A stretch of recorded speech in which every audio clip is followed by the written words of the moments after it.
प्यारे बच्चों, कल हमने आपके लिए प्रश्नावली 7.4 में कुछ प्रश्नों के हल करके भेजा था। आज उसी प्रश्नावली में क्वेश्चन नंबर 4 है, वो आपके सम्मुख लिखा हुआ है। प्रश्न कह रहा है सम्मुख आकृति, ये आकृति है में ए बी और सी डी क्रमशः एक चतुर्भुज ए बी सी डी की सबसे छोटी तथा सबसे बड़ी भुजाएं हैं, तो सिद्ध करो angle A greater angle C, तथा ये भी सिद्ध करना है angle B angle D greater angle D. प्रश्न से ही हम सम्मुख आकृति दी है, उसी से हमें प्रूव करना है। आइए बच्चों, अब इसका हल कैसे होगा, उसको कैसे हल करने का तरीका है वो हम बताएंगे। आपको पिछली बातों को ध्यान रखना पड़ेगा, क्योंकि जो प्रमेय कराई है वो प्रमेय इसमें लागू होंगी। प्रश्न में दिया है हल क्या है इसका, देखिए दिया है ए बी सी डी एक चतुर्भुज है। ए बी सी डी एक चतुर्भुज है जिसमें ए बी सबसे छोटी तथा सी डी सबसे बड़ी भुजा है, जिसमें ए बी सबसे छोटी तथा सी डी सबसे बड़ी है। ये प्रश्न में कहा है। ये जो चीज़ दी है उसको हमने लिख लिया। अब प्रूफ क्या करना है, हमको सिद्ध करना है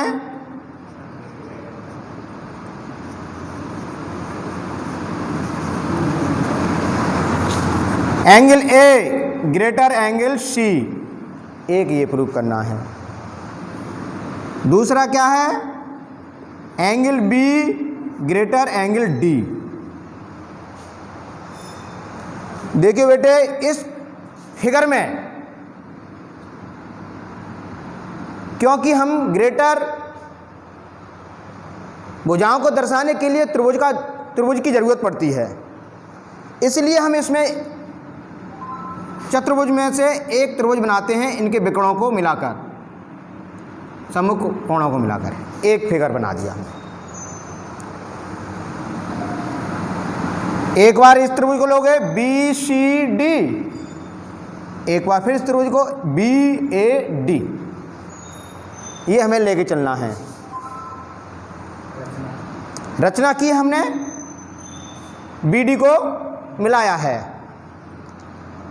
उपपत्ति में देखिए बेटे,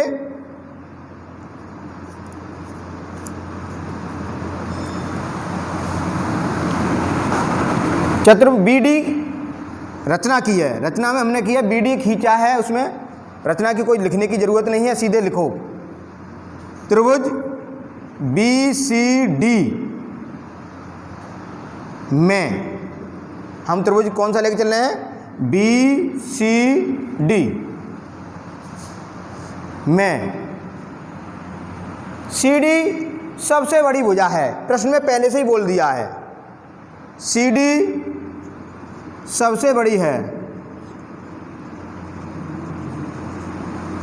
तो सी डी सबसे बड़ी है, इसलिए C D greater B C, C D greater B C. अब प्रमेय बेटे लागू हो गई। हम जानते हैं बड़ी भुजा के सामने का कोण बड़ा होता है। BC के सम्मुख हमारा एंगल ये आ रहा है, पूरा एंगल लिखेंगे, और CD के सम्मुख एंगल ये आ रहा है, इसलिए हम इसको लिखेंगे एंगल CD के सम्मुख CBD ग्रेटर एंगल BC के सामने है CDB। इक्वेशन नंबर फर्स्ट डाल दो उसको। अब पुनः त्रिभुज दूसरा लेके चलेंगे, ए बी डी। पुनः त्रिभुज ए बी डी में ए बी सबसे छोटी है,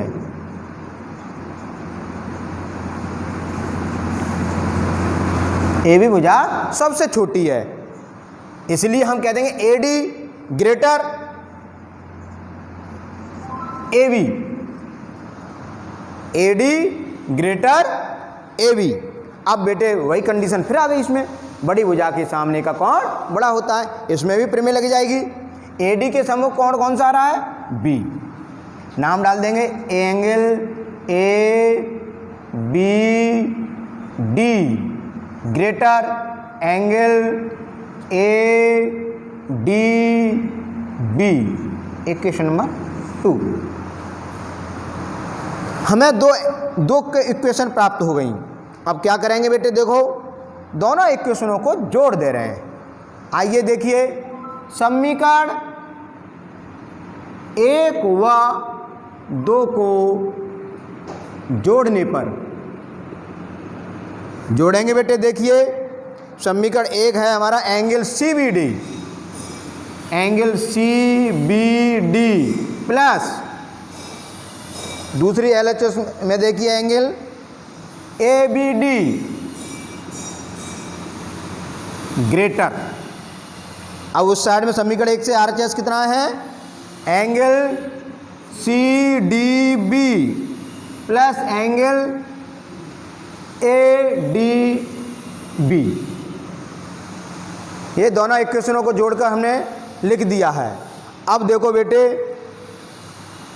एंगल कौन सा? C B D, C B D में एड एंगल कौन सा है?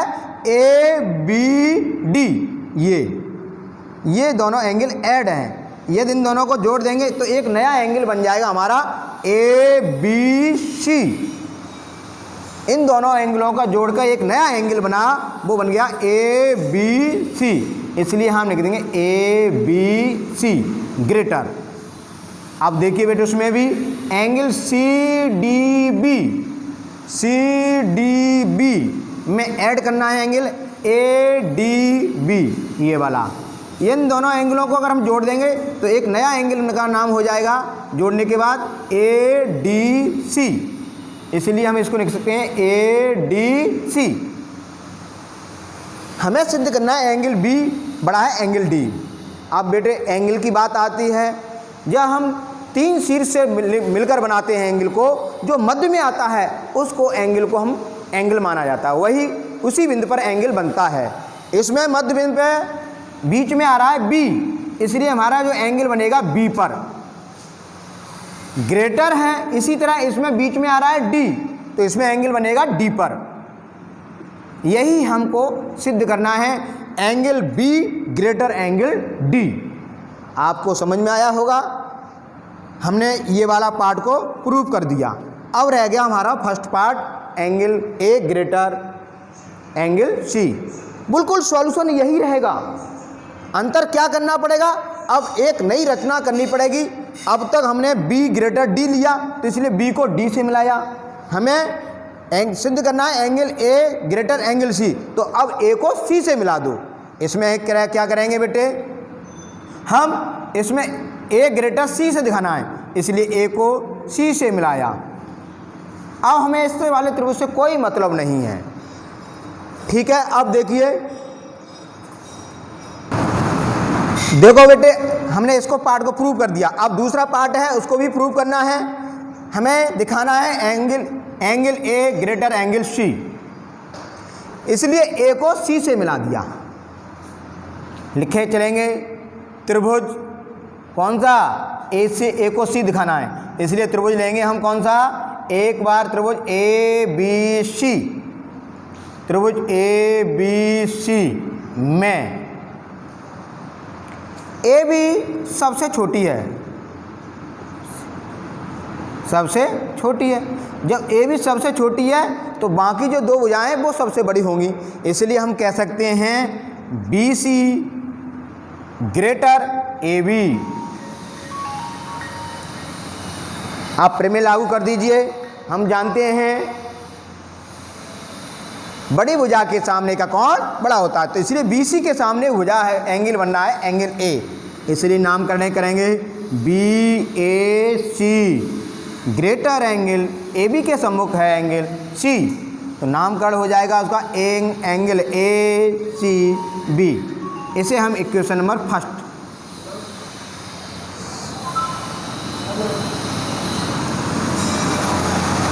अब बेटे पुनः त्रिभुज लेके चलेंगे, कौन सा वाला, एक बार ABC, AC वाले पार्ट को लेगा। अब AC के मध्य जो त्रिभुज बनेगा वो क्या है, ADC। पुनः त्रिभुज ACD में CD सबसे बड़ी भुजा है, CD सबसे बड़ी है, बड़ी भुजा है, इसलिए CD ग्रेटर, हम त्रिभुज कौन सा लेके चलना है, ACD, CD ग्रेटर AD। प्रमेय क्या कहती है, बड़ी भुजा के सामने का कोण बड़ा होता है। बड़ी भुजा हमारा CD है, तो इस CD के सामने की एंगल आ रहा है A, नाम देकर करेंगे angle CAD greater angle AD के सामने है ACD। Equation number 2। समीकरण 1 और 2 को जोड़ने पर, समीकरण 1 व 2 को जोड़ने पर जोड़ेंगे angle BAC plus angle CAD greater angle ACB plus angle ACD। अब बेटे देखो इसमें BAC कौन सा एंगल, BAC में ऐड हो रहा है एंगल CAD, इस वाले एंगल में ये वाला एंगल ऐड हो रहा है, इसलिए इन दोनों का योग बन जाएगा, एक नया एंगल बनेगा BAD। इसलिए हम इसकी जगह लिख सकते हैं एंगल BAD ग्रेटर। इसी प्रकार ACB कौन सा एंगल, ACB में ऐड हो रहा है एंगल ACD, ये वाला एंगल, ये दोनों एंगलों को जोड़ देंगे तो एक नया एंगल बन जाएगा BCD, इसलिए हम यहाँ लिख सकते हैं एंगल BCD। अब जानते हो जब किसी कोण में 3 शीर्ष लेकर बनाया जाता है, जो मध्य में आता है वहीं पर कोण बनता है। इस एंगल में जो एंगल है BAD में मध्य में A आ रहा है, इसलिए एंगल A, इसमें मध्य में क्या आ रहा है, C, एंगल C। हमें सिद्ध करना है angle A greater angle C। अगर यहाँ तक भी छोड़ देगा तब भी चलेगा, लेकिन सवाल में एंगल लिया है उसने, 3 शीर्ष लेकर नहीं बना रहा है, इसलिए हमें इसी को इस तरह लिख सकते हैं। एक ही बात है दोनों को, ये भी बात वही है और ये भी बात वही है।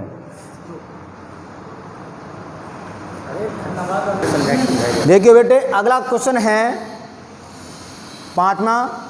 वो प्रश्न कह रहा है सम्मुख आकृति, ये आपके सामने आकृति है जिसमें PR बड़ा है PQ तथा PS, ये PS भुजा QPR को समद्विभाजित करती है, 2 बराबर भागों में डिवाइड करती है, इतना दिया है।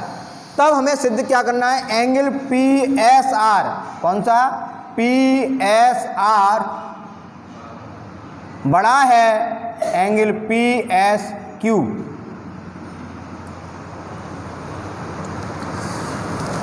देखिए दिया है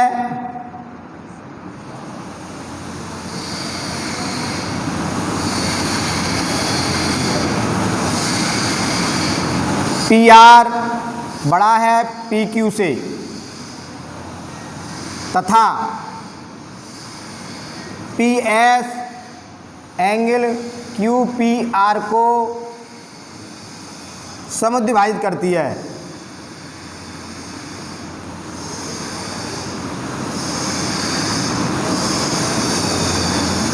समद्विभाजित करती है अर्थात दो बराबर एंगलों में डिवाइड कर देती है पी एस। सिद्ध करना है हमको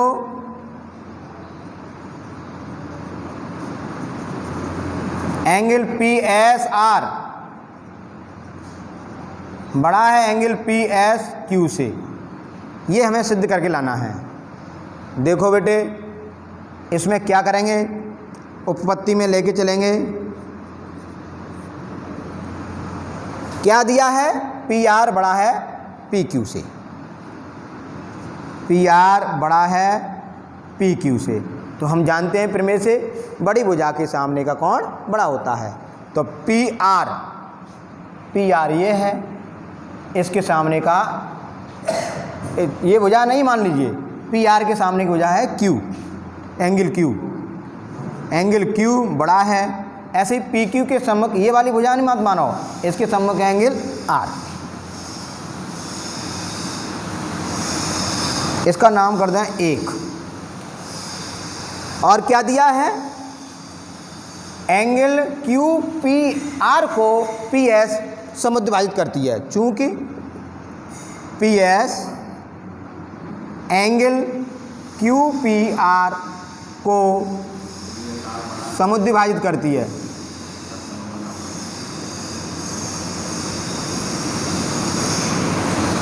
समद्विभाजित करती है, इसलिए एंगल क्यू पी एस 1/2 होगा एंगल पी के, पूरे एंगल का आधा है। हम एंगल उसको पी, संपूर्ण एंगल को पी मान रहे हैं, तो 1/2।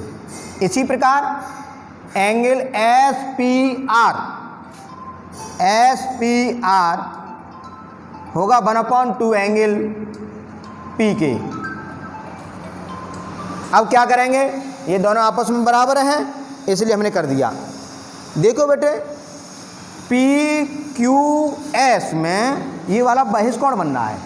हम जानते हैं त्रिभुज की किसी भुजा को आगे बढ़ा देने पर यह बहिष्कोण बन रहा है। जब ये बहिष्कोण बन रहा है तो इन दोनों दूरस्थ कोणों के योग के बराबर होता है।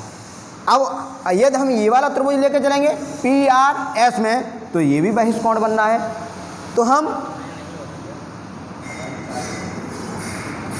देखिए क्या करेंगे, थोड़ी देर के लिए इसको मान ले रहे हैं ये एंगल एक्स है और इसको वाई है, समझने के लिए माना angle P S R x मान लिया तथा एंगल पी एस क्यू को हमने वाई मान लिया, ये मान ले रहे हैं। तो अब क्या करेंगे, हम जानते हैं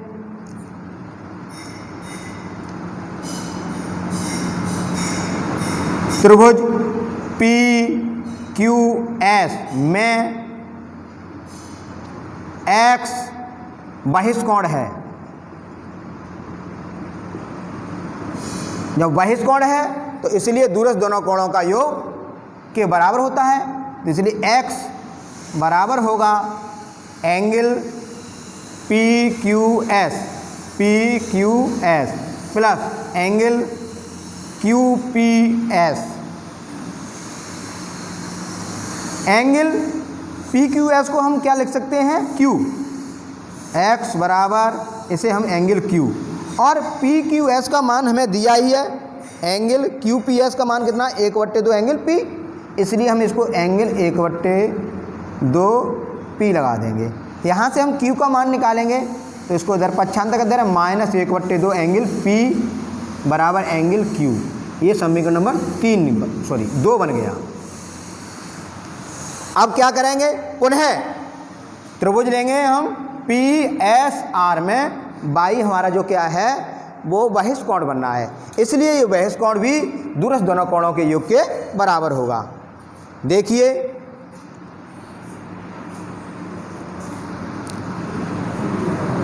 त्रिभुज पी एस आर में y बहिष्कोण है।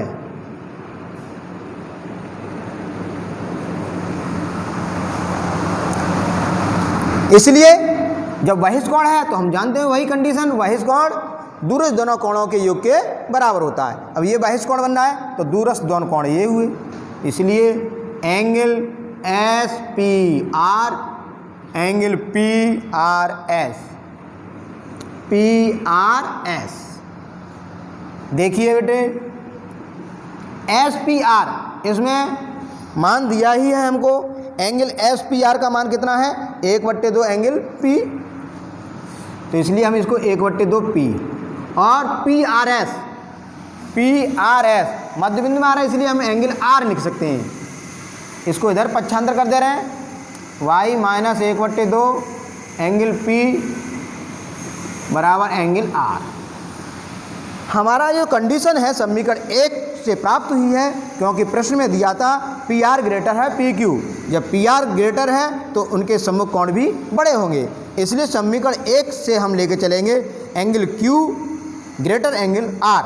तो हम रखेंगे चूंकि angle Q greater angle R, हमें एंगल क्यू का भी मान प्राप्त हो गया समीकरण 2 से, और समीकरण 3 से भी एंगल आर के मान प्राप्त हो गए। इन दोनों मानों को हम रख दे रहे हैं, इसलिए एंगल क्यू का मान कितना आया है, एंगल क्यू का मान आया है बेटे x minus 1/2 angle P greater y minus 1/2 angle P. देखो बेटे बराबर में है और अशुनकाएं हैं जो समान होती हैं वे हट जाती हैं, कट जाएंगी। ये दोनों बराबर हैं, इक्वल हैं, इसलिए इनको हम काट दे रहे हैं। x ग्रेटर y, अब हमने क्योंकि ये माना है x को क्या माना है पी एस आर, इसलिए x की जगह लिख दें angle P S R greater y को क्या माना है एंगल पी एस क्यू। यही हमें प्रूव करना है। दिखाइए कि angle P S R greater angle P S Q. ये क्वेश्चन 5 का हल है। अब क्वेश्चन 6 है, वो क्वेश्चन नंबर 6 क्या कह रहा है, एक रेखा पर दिए हुए बिंदु से उस रेखा पर स्थित नहीं है। प्रश्न कह रहा है, कोई एक मैं समझाऊंगा, केवल उसको हल नहीं बताऊंगा, हल तो आपको लगाना पड़ेगा। इस प्रश्न को केवल मैं तुमको हिंट दूंगा। इस प्रश्न में हिंट कह रहा है एक रेखा पर दिए हुए बिंदु से जो उस रेखा पर स्थित नहीं है। प्रश्न के अनुसार मैं आपको केवल हिंट दूंगा, आप उस हिंट से ही उसको लगाना पड़ेगा, क्योंकि उस प्रश्न के साथ ऐसे हमने एक प्रश्न को हल करके बताया है। कह रहा है एक रेखा है, अब कोई बिंदु है जो इस रेखा पर कहीं स्थित नहीं है, दूसरी जगह मान लीजिए यहाँ स्थित है रेखा के बाहर। अब वो कह रहा है उस रेखा पर डाला गया लंब, सम्मुख जो भी अन्य भुजाएं हैं उस बिंदु से उस रेखा पर डाला गया लंब, और उस बिंदु से खींचा गया, 2 रेखाएं खींची जाएंगी उस बिंदु से सबसे छोटा होता है, लंब सबसे छोटा होता है। प्रश्न कह रहा है एक रेखा पर कोई बिंदु है जो उस पर स्थित नहीं है, कहीं बाहर है, बाहर बिंदु से उस रेखा पर हमें 2 रेखाएं खींचनी हैं। एक तो लंब खींचना है, तो ये लंब खींच गया। अब इसी बिंदु से एक और कहीं खींचने, कैसे भी खींचो उसी रेखा पर गिरनी चाहिए, तो एक इस रेखा पर आ गई, सपोज कर लो यहाँ आ गई। उस बिंदु से हमें 2 रेखाएं प्राप्त हुई हैं। उन 2 रेखाओं में वो कह रहा है लंब सबसे छोटा होता है। अब लंब कह दिया है तो निस्संदेह एक कोण 90 का बनेगा। अब वो प्रमेय लग जाएगी कि समकोण त्रिभुज में कर्ण सबसे बड़ी भुजा होती है, और कर्ण सबसे बड़ी होती है तो लंब और अन्य 2 भुजाएं छोटी हो गई। बाकी के आप सॉल्यूशन लगाओगे। बस इतना ही आज के लिए, इतना ही। धन्यवाद।